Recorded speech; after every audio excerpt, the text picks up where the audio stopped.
하나님께서 이 세상에 세 개의 기관을 세우셨습니다. 첫 번째, 에덴 동산을 만드시고 가정이라고 하는 기관을 세우셨어요. 그래서 하나님이 가정이라고 하는 것을 매우 귀하게 여기고 있습니다. 하나님이 이 가정을 든든히 세우는 것을 알고 있기 때문에 사탄은 할 수만 있으면 이 가정을 허물기 위하여 다 애를 쓰고 있는 것입니다. 그래서 이 세상에 말세가 되어질수록 이 가정이 자꾸 흔들리게 되죠. 깨어지고 아프고. 하나님 만신 너무나 아름다운 기간인데 사탄이 그 가정을 향하여 매우 공격을 해오게 되는 것입니다. 또 하나는 국가죠. 그래서 국가라고 하는 것도 하나님이 만드시고 하나님이 세우시고 모든 위조장들을 통하여 하나님께서 하고자 하시는 그 역사의 손길들을 우리가 보게 되는 것입니다. 또 중요한 것이 하나 있는데 그것은 바로 교회라고 하는 것입니다. 사람들이 이 교회를 향하여 손가락질하고 사람들이 교회에 대해서 그게 뭐 중요하느냐고 생각할지 모르겠지만 아버지 하나님께서 이 교회를 세우시고 우리 주님이 말씀하시기를 내가 핏값으로 산 교회다라고 말씀하고 있습니다. 자기 눈과 마음을 피를 흘려서 이 교회를 세웠다고 하는 것입니다. 이 교회가 교회다워야 된다고 하는 것. 교회가 아버지의 말씀 앞에 온전히 서야 되고 하나님께서 맡겨주신 사명을 감당하는 그 교회야말로 얼마나 중요한 것인가라고 하는 것을 우리는 다시 한번 인식해야만 될 것입니다. 그래서 하나님이 이 마지막 때에 되어질 이 요한 계시록을 쓰셔서 사도 요한을 통하여 기록되어지면서 오늘 여기 소아시아의 7 교회를 우리에게 소개해주고 있는 것입니다. 7이라고 하는 숫자는 우리가 잘 아는 대로 완전 숫자입니다.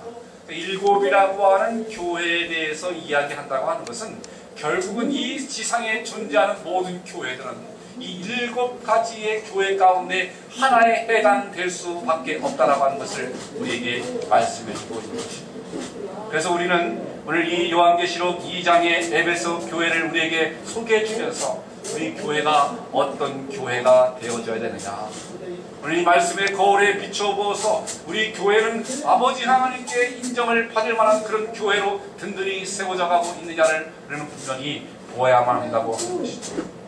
그래서 우리는 오늘 에베소 교회를 묵상하면서 우리 교회가 마땅히 가져야 될 것이 있으면 우리가 그걸 지켜야 될 것이고요, 버려야 될 것이 있다면 그것을 과감하게 버리고 아버지 하나님께서 기뻐하시고 하나님이 인정하시는 그런 아름다운 교회로 거듭나기를 간절히 사모하는 것입니다. 이 에베소라고 하는 지역은 로마의 식민지 가운데에서 소아시아 지방에 정치적으로 경제적으로 매우 중요한 역할을 감당하고 있었습니다. 지금 발굴된 에베소 지역을 보아도 옛날 모습이 잘 그대로 복원되어져 있고 이 당시에 그 지역이 얼마나 소아시아 지방에서 중요한 역할을 감당했는가를 우리는 잘 알고 있습니다. 이 에베소 교회는 사도 바울에 의해서 세워진 교회입니다. 제2차 선교 여행을 통해서 에베소라고 하는 이 지역에 잠깐 들리게 되는데 이때 이 지역의 그 전략적으로 또 복음적으로 매우 중요한 지역임을 깨닫고 이 도시에 한 쌍의 부부를 남겨놓게 됩니다. 이 부부가 바로 브리스길라와 아굴라라고 하는 부부입니다. 그래서 그 부부를 통해서 이 에베소 그 지역이 많은 복음으로 이제 활성화되어지기 시작하는 것이죠. 그 3차 전도여행을 하다가 다시 이 바울 사도가 에베소 지역에 들려가 가지고 많은 시간을 보내게 됩니다.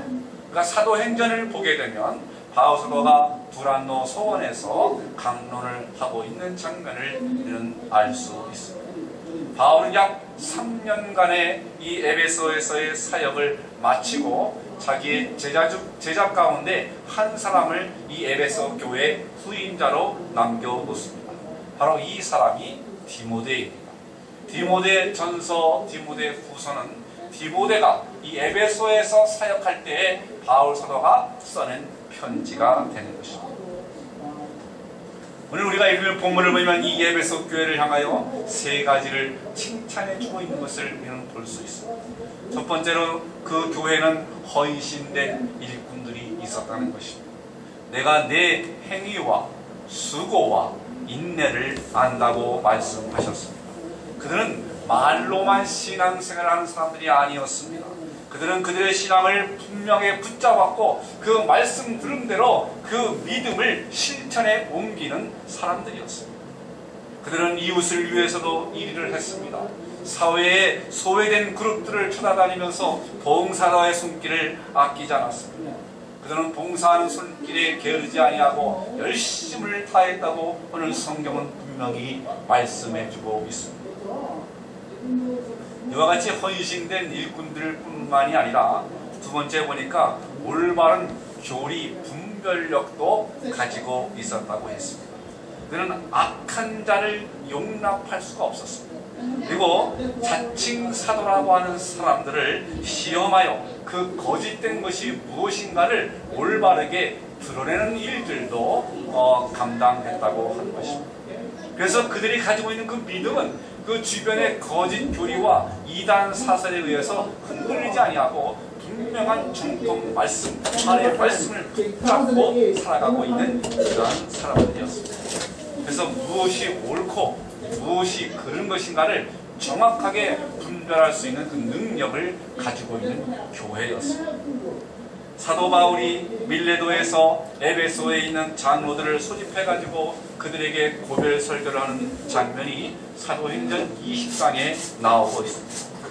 20장을 보시면 내가 떠난 후에 흉악한 이리가 너희에게 들어와서 그 양떼를 아끼지 아니하고 또 너희 중에서도 제자들을 끌어 자기를 쫓게 하려고 어그러진 말을 하는 사람들이 일어날 줄을 내가 아노니 이렇게 말하고 있습니다. 바울의 사도의 이 예언이 적중해가지고 바울이 떠난 후에 이단들이 그 에베소 교회에 많이 들어오게 된 것입니다. 그래서 복음의 진리를 막 왜곡시키는 일들이 일어나게 된 것입니다. 그래서 그 양떼를 자꾸 흐트러오는 그런 외부의 세력이 그 에베소 교회를 향하여 엄습해오고 있었습니다. 그러나 이런 이단들의 활동에도 불구하고 에베소 교회는 진리를 옳게 분별하고 있었고요. 진리의 말씀을 확고하게 붙잡을 수 있는 교회였다고 말하고 있습니다. 우리 주님이 그것을 보시면서 참 잘합니다. 얼마나 잘하는지 모른다 하고 칭찬을 아끼지 않고 있는 것입니다. 그뿐만 아니라 이 에베소 교회에는 부지런한 사람들이 많이 있었습니다. 3절 말씀 보면 내가 내 행위와 수고와 내 인내를 알고 또 악한 자들을 용납지 아니한 것과 이렇게 말씀하면서 3절에 내가 참고 내 이름을 위하여 견디고 게으르지 아니한 것을 알아. 얼마나 부지런한 사람들인지 몰라요. 예수님이 참 부지런한 사람들이다 이렇게 칭찬을 해주고 있는 것입니다. 에베소 교회는 병자들을 보살피고 노숙자들에게 잠잘 곳을 제공해주고 목에 갇힌 사람들을 찾아가고 고아와 가부들에게 찾아가서 그들이 필요한 것들을 공급해주고 하는 이런 이 일에 게으르지 않았다는 거예요. 얼마나 많이 수고하고 애를 썼는지 모릅니다. 네, 이와 같은 칭찬을 아끼지 않고 계시는 그 주님이 여기 4절 말씀 보면 한 가지를 지적하고 있죠. 그러나 성경을 읽다 보면 이 그러나라고 하는 이 단어가 우리에게 참 굉장히 충격으로 다가올 때가 많이 있습니다. 앞에 그렇게 엄청난 일들이 벌어지고 있잖아요. 에베소 교회가 지금 제가 언급한 이것만 봐도 인정을 받고 칭찬을 받고 정말 세상에 이런 교회가 있을까라고 우리가 생각할 수 있는 그런 교회인데 오늘 예수님께서 그러나 라고 말씀하시면서 한 가지를 지적해주고 있습니다. 한 가지 심각한 문제를 이 교회가 안고 있다는 것입니다. 4절의 책망의 말씀이 분명히 나옵니다. 그러나 너를 책망할 것이 있나니 너희 처음 사랑을 버렸느니라. 이 점이 얼마나 심각한 문제인지 내가 이 처음 사랑을 회복하지 아니하면 이 일을 너희가 고치지 아니하면 내가 그 촛대를 그 교회에서 옮겨 놓겠다고 말씀하고 촛대를 옮긴다는 말은 교회 멤버들이 다 지옥에 간다라고 하는 그런 의미를 가지고 있는 것이 아닙니다. 이 말은 교회가 진리의 빛을 발휘할 수 있는 그 능력을 상실한다고 하는 것을 의미합니다. 교회에서 진리의 빛이, 사랑의 빛이, 은혜의 빛이 주변에 있는 사람들에게 더 이상 비추어지지를 않는다고 하는 것입니다. 예, 교회는 종교적인 행사를 하려고 바쁩니다. 무엇인가의 일을 열심히 합니다. 그런데 주변 지역사회, 주변에 살고 있는 사람들에게 어떤 능력이나 영향력을 전혀 행사하지 못하는 그런 교회로 떨어져 버리고 만다고 하는 것입니다. 매주일 예배를 드립니다. 매주일 찬양을 드립니다. 사도신경을 고백합니다. 이웃에게 선한 일도 베풉니다. 교회는 얼마든지 프로그램에서 열심히 돌아가고 수많은 사람들이 진리를 붙잡고 말씀을 붙잡고 열심히 신앙생활하는 것처럼 보입니다. 그러나 어떤 영적인 충격이 주위에 있는 사람들에게 미치지를 못한다고 하는 것입니다. 그래요, 주님을 알지 못하는 사람들에게 복음이 증거되어지고 그들의 삶을 변화시키는 능력들이 이 교회를 통해서 이루어지는 것이 아니라 이 교회가 싫으면 저 교회로 가고 저 교회가 있으면 이 교회로 가고 수많은 사람들이 모였다고 보면 가만히 보면 다 다른 교회에서 모여온 사람들. 그리고 우리가 많이 모였다라고 얘기합니다. 교회가 진리의 빛을 바라고 그 지역사회에 믿지 않는 사람들에게 미치는 영향력이 점점 쇠퇴해져 간다고 하는 것입니다. 어떠한 영적인 충격도 사람에게 주지 못하고 죄악으로부터 해방되었다고 하는 기쁜 소식을 주지도 못하고 이 세상이 점점 타락해져가는 이 세상을 향하여 변화와 능력을 제시해 주지 못하는 그런 교회로 바뀌어지고 말 것이다 라고 우리 주님이 지금 경고해 주고 있는 것입니다. 그럼 무엇 때문에 이런 현상이 일어나는 것입니까? 아니, 그렇게 믿음을 가진 사람들이 많고 교리의 분별력도 있고 악한 자를 용납하지 아니하고 부지런하고 이런 교회가 있으면 굉장한 교회가 아니겠습니까? 주님은 말씀하고 계십니다. 너희 처음 사랑을 버렸기 때문에 처음 사랑을 잃어버렸다고 하는 것입니다. 그럼 처음 사랑이라고 하는 것이 도대체 무엇입니까? 그것은 내가 주님을 처음 만났을 때의 나 같은 주, 나에게 찾아와 주셨어. 내가 제 죄로부터 도저히 해방될 수 없는 그러한 정말 무력한 인간이었고 참된 자유와 사랑이 은혜가 뭔지를 몰랐었는데 우리 주님이 나에게 찾아와 주셨어. 나 같은 사람을 만져주시고 찾아주시고 나의 이름을 불러주시고 이 자리까지 오게 해주시고 그 사랑이 얼마나 엄청난 것인지 그때는 눈물을 흘려도 또 감사할 수밖에 없어요. 눈에서 눈물이 마르지 않는 그런 날들을 보내게 되었다고 하는 것입니다. 엄청난 감격 속에 나의 인생을 바꿔놓는, 그런 나의 생애를 바꾸는 그런 엄청난 일들이 우리 가운데 있었다고 하는 것입니다. 그 결과 오직 나의 눈이 주님께만 고정된 그 순간을 주님 이외에 다른 것을 볼 수가 없었어요. 왜냐하면 그분이 주시는 사랑과 은혜가 너무나 엄청난 것이기 때문에 주변에 있는 다른 것들은 너무나 사랑에 빠져있는 그 커플을 한번 좀 유심히 보십시오. 그들의 눈이 상대방을 어떻게 바라보고 있습니까? 사랑이라고 마주보고 있는데 그 상대방이 그 눈을 바라보는 그 눈빛이 어떻습니까, 여러분? 그러면 다 옛날에 연애해보시고 사랑을 나눠보시면 다 알잖아요.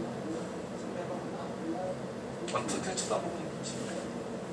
그들에게 말을 건다면 그 사람이 하는 말이 귀담아 들어오질 않아요. 귀에 들어오지 않아요. 왜냐하면 상대방을 쳐다보고 상대방이 하는 말에만 귀를 기울이고 있기 때문에 제3자가 뭐라고 얘기하는 것들이 하나도 귀에 들어오질 않는 것입니다.